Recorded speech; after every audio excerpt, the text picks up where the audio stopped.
Hey, it's Miss Green here. We are in week 3 of online learning for Algebra 2. Today we're going to talk about exponential functions. If you'd like to print a copy of the notes that you see here, they're available on Canvas. You can use them to take notes, or you can just simply write your notes on a sheet of paper. So today we're going to talk about the exponential function. We're going to define the exponential function. We're going to learn how to recognize it, we're going to evaluate it, and we're going to graph the parent function. An exponential function is a model of a real-world situation. It can represent growth, which is an increasing quantity, or decay, which is a decreasing quantity. One of the most relevant models for us right now is exponential growth in terms of the coronavirus. The coronavirus, the number of cases, seems to be growing exponentially. So that would be one real-world example for us right now. The equation is y equals b to the power of x. The y value is the output as in any other function, and the x value is the input as in any other function. But in an exponential function, the x value must be the exponent. B is called the base, and it's a number, or also known as a constant. It's always greater than 0, so it's positive, and it cannot be equal to 1. So the first thing we're going to do is see if we can identify equations that are exponential functions. In the column on the left, there are 3 equations. The first one is y equals 2x squared. And you should say right away, no, that is not an exponential function because it is a quadratic function. You should be able to recognize that right away. But we're going to say exactly why it's not an exponential function, because the base is not a number, it's a variable x, and the exponent is a number. It's supposed to be the variable x. The second one, y equals negative 2 to the power of x. Well, the variable is in the exponent, but b equals negative 2. And we said up above that b has to be positive.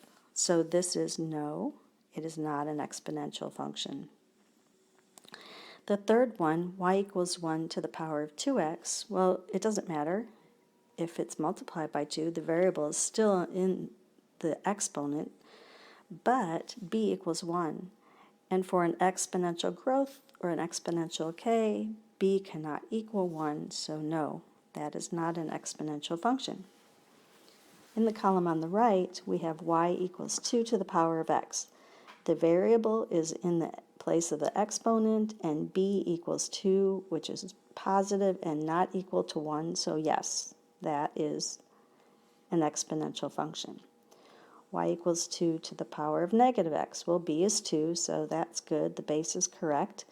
And the variable is in the exponent. It doesn't matter if it's positive or negative. It's still in the exponent, so yes. And the third one, b equals 1/3, so that is good.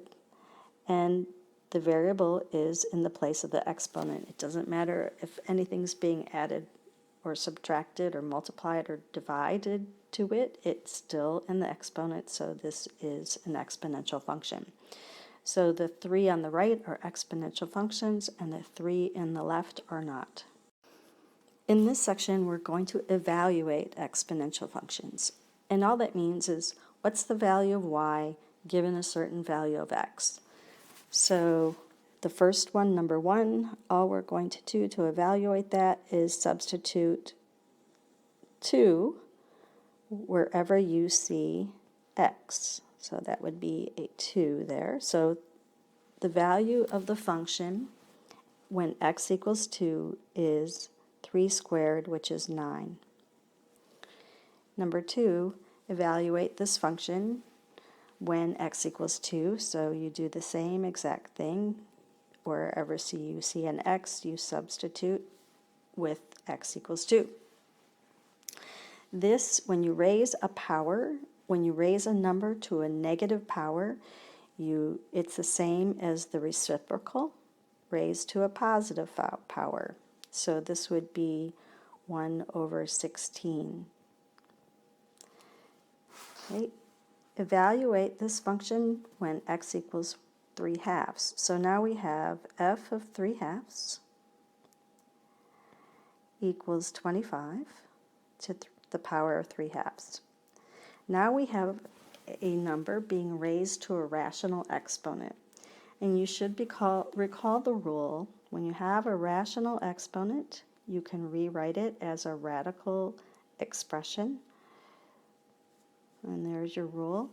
So this would be the square root of 25 to the power of 3, which is 5 to the power of 3, which is 5 times 5 times 5, which is 125. Number 4. You want to see what that function equals when x equals -3.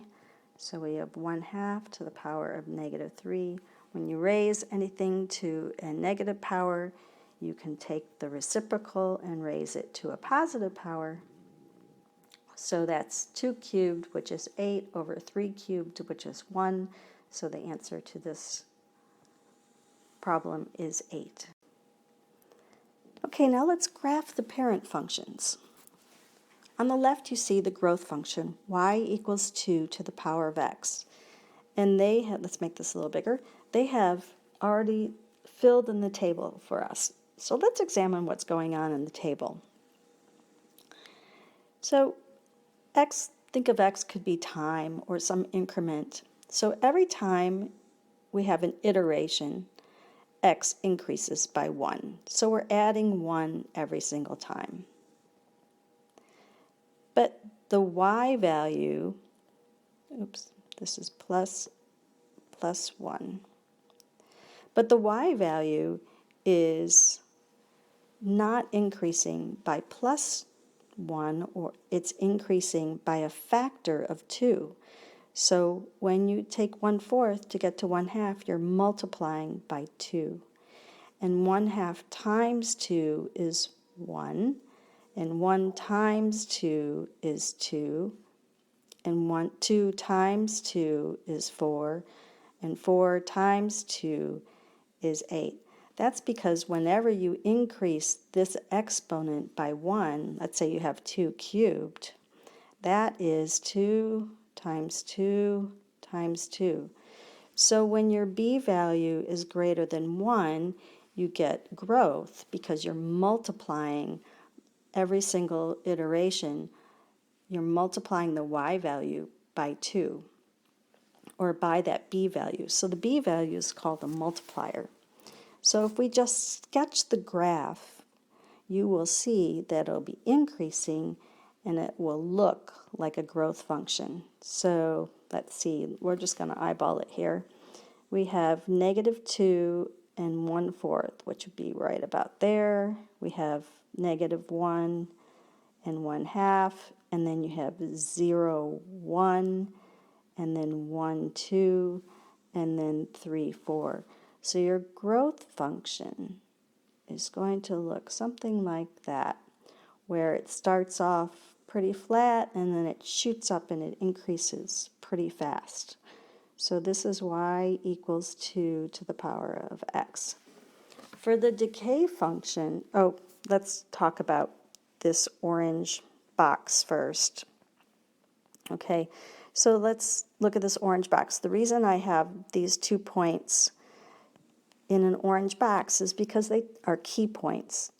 You can think about it as 0, 1. This is always going to be in an exponential function.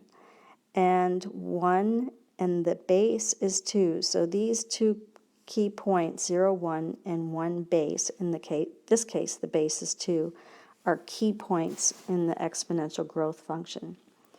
For the exponential decay, you still have key points. You have 0, 1, and then 1 base, but in this case the base is 1/2. So your multiplier is 1/2. So every single time you make an iteration, you're multiplying the previous y value by 1/2, so it's going to be a decreasing function. and it will be the mirror image of the growth function. It's a reflection across the y-axis. So this is y equals 1/2 quantity to the power of x. So this point 0, 1, and 1 base are in this function, and it's a reflection over the y-axis. So these two graphs have things in common, and they're listed right below. The first thing they tell you is they both have the point 0, 1. They cross the y-axis. And they also have the other point 1 base. When b is greater than 1, as in the case above on the left, your graph is going to be increasing, so it's going to be your growth function. And when b is a fraction, your graph is going to be decreasing, so it'll be a decay function. The domain is all real numbers. You can put any value you want into that equation, and it'll give you an output. Your range is greater than 0, so these two functions are above the y-axis, and they are going to be, they're above the x-axis, so they are going to be positive, which means that there is a horizontal asymptote at y equals 0. So y equals 0 is the line, which is the x-axis, and there is a horizontal asymptote on that line. And the final thing is that this function is 1-to-1. It passes the horizontal line test, so its inverse will also be a function. And the inverse of the exponential function is called the logarithmic function, and we'll be talking about that in the next unit. So to summarize, the exponential function is a function that grows by a common factor, which would be your b value, over equal intervals, which would be your x value. So when you think about your x values, you should think about things like time, number of rounds. For example, your NCAA basketball tournament, each round, the number of teams decreases by 50%, so that would be an example of decay. Over time, you can think about how things grow over time. The b value is the multiplier. So b could, when it's greater than 1, is growth. And when b is between 0 and 1, it's decay. So when it's a fraction, it's decay because it's a multiplier. So if you're multiplying by a number by 2 every single time, 2 times 2 times 2 times 2, it's going to grow. When you multiply by 1/2 times 1/2 times 1/2 times 1/2, it's going to decline. So the types of things that exponential functions model are things like population growth,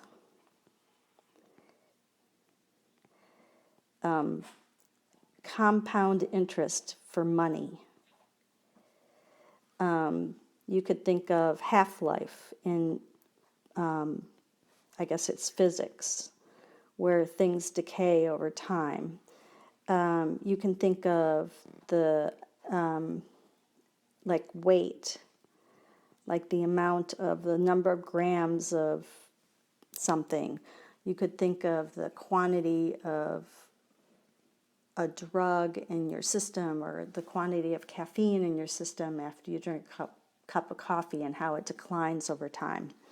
So the exponential function is pretty relevant in real-world examples.